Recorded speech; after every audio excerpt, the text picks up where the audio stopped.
Improve the damn culture. Hello, my name is Emil, and welcome to the Improve the Damn Culture show. And I am delighted to have you guys here with me today. All right, let's hop into it. Today, we are going to talk about the mask of racism. Why is it so hard to see? I want to identify the four stages of racism, which makes it so hard to see. So today you're going to learn about the four stages, and maybe you'll be able to take that mask off so you can kind of see it. All right. First, we're going to talk about establishment. Right? They had to establish racism. Now, how did they do that? Now, the process that they did that was the first process was you had to go round up some slaves. You had to establish it, right? And a lot of times they went into different countries, say countries in Africa, and they snatched people up, right? But they realized that wasn't a good way of getting slaves because they dealt with disease, they dealt with going inner to the inner continent. You know, they had to travel inside there, and they needed guides and everything. So that wasn't a very effective method, right? So when they came up with when they established it, they had to kind of they had to put some maintenance on it. They had to put some maintenance on it, right? Because it's really hard working with people that you got to tie up, chain, and beat the whole entire time to get them to do something. That doesn't work, right? So they had, in order to maintain it, they had to come up with some other ways. So what did they do? They worked with different African countries and had them supply slaves. Yes, believe it or not, black people have sold other black people into slavery. In fact, many of the African countries that were rich long ago, especially in the 17, 16, 17, 1800s, how did they get rich? Some of them had some resources in their country, but most of them, many of them, got rich from selling slaves. Yeah, they got rich from selling slaves, selling people that look like me to other people. And we're talking about the Europeans here. We're going to start with the Europeans because most Americans just recognize European slavery, which in fact, Africans were enslaved for 1,500 years before Europeans by the Arabs. But we just talk about the Europeans, so we'll talk about the Europeans today. All right. So the maintenance stage is where they had to almost like work with different African cultures. And then during when they were put into slavery, you couldn't have you didn't want to have chains around people's all the time. That couldn't work. You can't put chains around people's necks, around people's legs. You started only chaining the ones that wouldn't listen to you. So they established in its maintenance period, they established what we call slave culture, what we're living in right now today. And basically, the goal of slave culture was to provide, and let me back this up because culture is just what you do. What you do. If you're reading every day, your culture is reading. If you're running the streets every day, your culture is running the street. If you're fishing, your culture is fishing. So culture is what you do every second of the day, right? So they established a culture that basically allowed slaves to stay in their slavery state, right? Not working together with each other, telling on each other, um, basically being in a life of servitude and holding their master almost to like God status, really, because the master provide everything for you. They provide your food, your language, your name, right? They own you, right? So they established this culture, and this culture allowed slavery to exist a little bit easier, right? And that goes into stage three. So remember, the first stage is establishment, second stage is maintenance. So after you get the chains off of them and provide that culture, that training that they needed to be consistent slaves, then you go to expansion, right? You expand, you expand where you can go, right? You expand by having um, breeding farms, right? And you expand by going into different territories.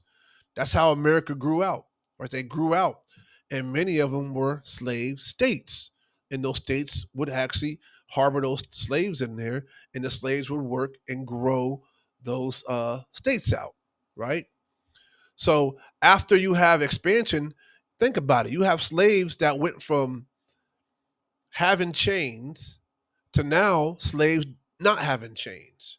So I imagine they didn't just take the chains off altogether, right? You might have had some plantations that where they had chains, and some plantations where they didn't have a chain on them, right? So work with me here. I'm giving you a situation.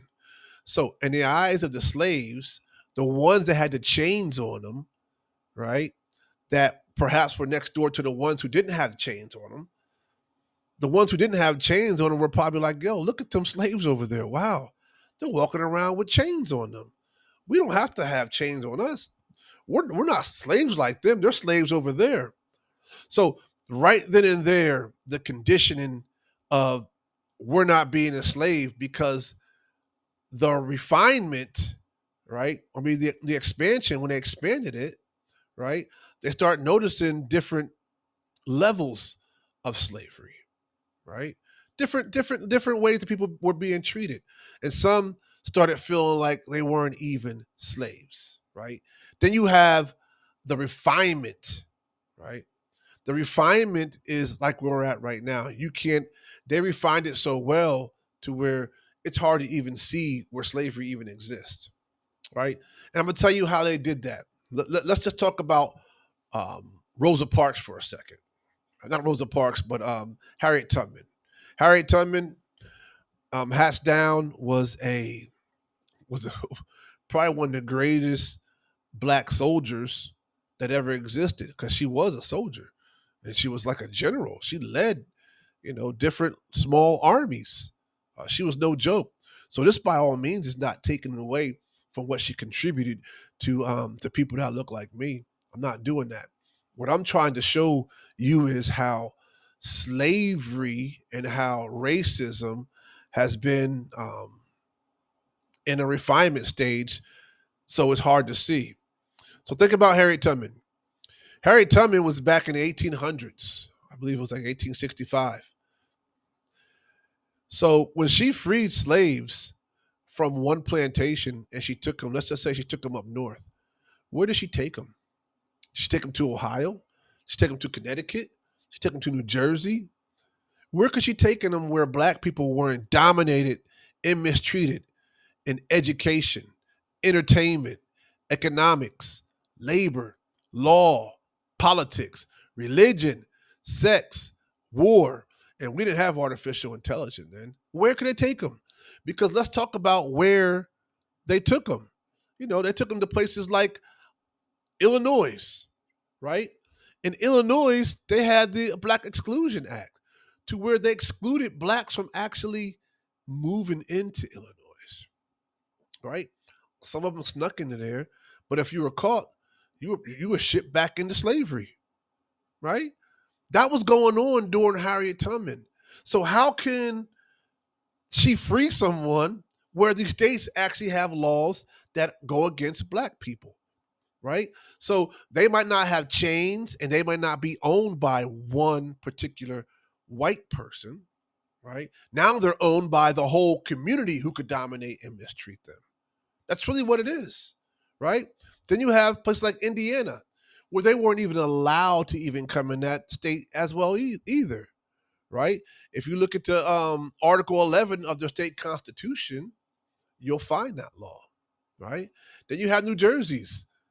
Blacks couldn't even vote if they owned property.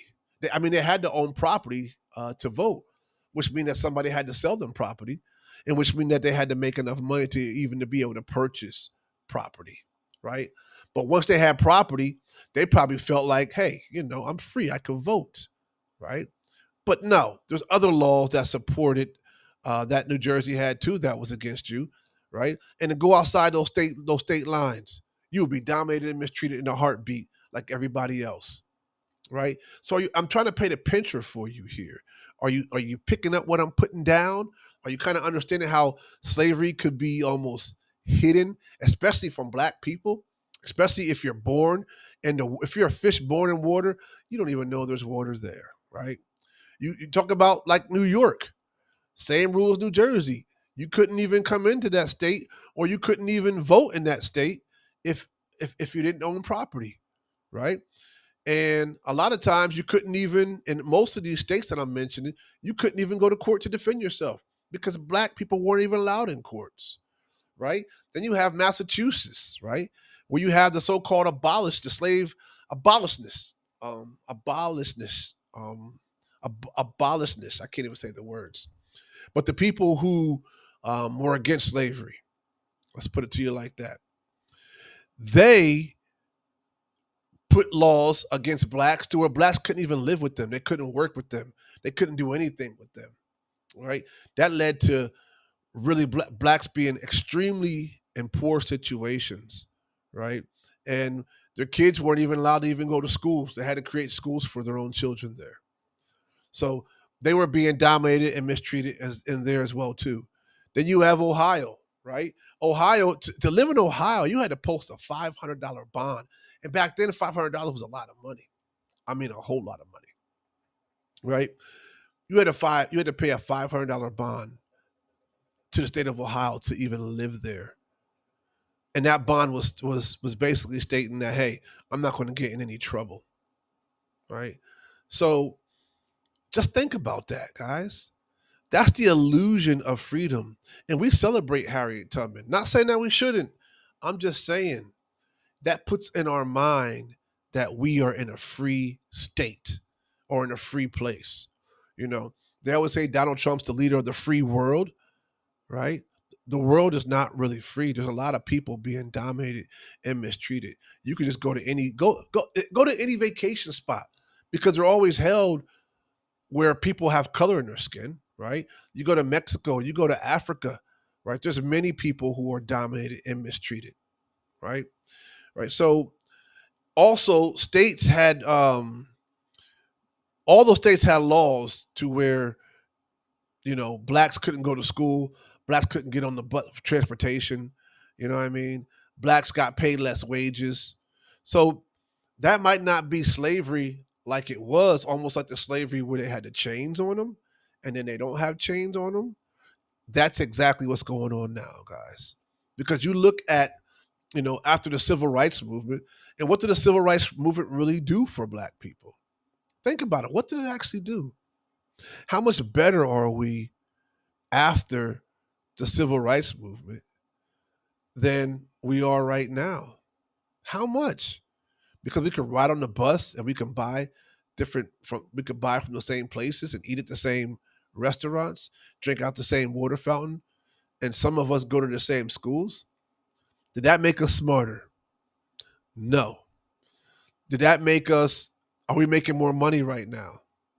Absolutely. We might seem like they are because they do what's called racial showcasing, to where they show people that look like me and that look like me on television, that's in sports or that's in entertainment usually. They always position them on TV so you see how much money they're making. You see what kind of house and what kind of car they have. But technically, if you walk around the city one time, look at the big buildings. How many of those buildings are owned by people that are classified by black? Go to some of these exclusive neighborhoods.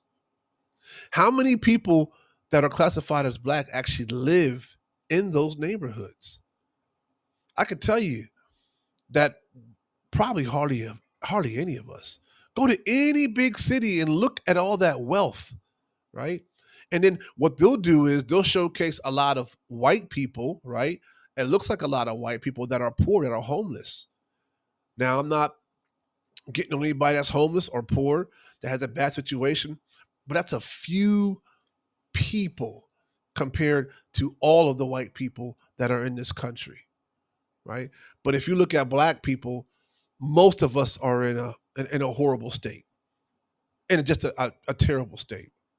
Okay, so that is the reason why racism is really hard to see, because we live in it, guys. We live in it and we accept it. And our culture that we have helps support it. Yeah, we got the same culture as our great great great grandmother. Like, we were never fixed, we were never repaired, right? We were never um, taught any different, right? If you look, in fact, we're doing the same exact thing as we were doing years ago, right? We're not doing anything special, right? So those are the four stages of racism, and those are the reasons why I feel that many people can't see it because our culture won't allow it. Because our culture doesn't even talk about us improving. Our culture is about celebrating. Think about it. We're celebrating Big Meech. You know, the drug dealer who came home. We're about celebrating BS, right? Garbage, death, murder, guns, drugs, right? Look at the how we treat um how we protect, excuse me, black women, right? Do we even protect them? Do we protect them? If we did, they wouldn't be in the state that they're in today. They would be in a much better state that they are in today, right? When was the last time you had a conversation with someone about racism, about improving it? Is it the first thing that's on your mind when you wake up? I think not, right? Most of us are thinking about the Eagles winning the championship game and going to the Super Bowl, right? Most of us are thinking about LeBron James slam dunking the ball, right? Most of us are chasing the bag, chasing money, right? But many of us are not talking about racism. It's not on our our agenda when we wake up. And that's a problem, right? That's a problem with our culture. And that's going to keep us in this refinement stage the whole entire time. All right. That's it. Hope you enjoyed this. And don't forget to like or subscribe and leave a comment. Leave a comment if you disagree with me. Leave a comment if you actually agree with me, guys. All right. Improve the damn culture. I'm out of here.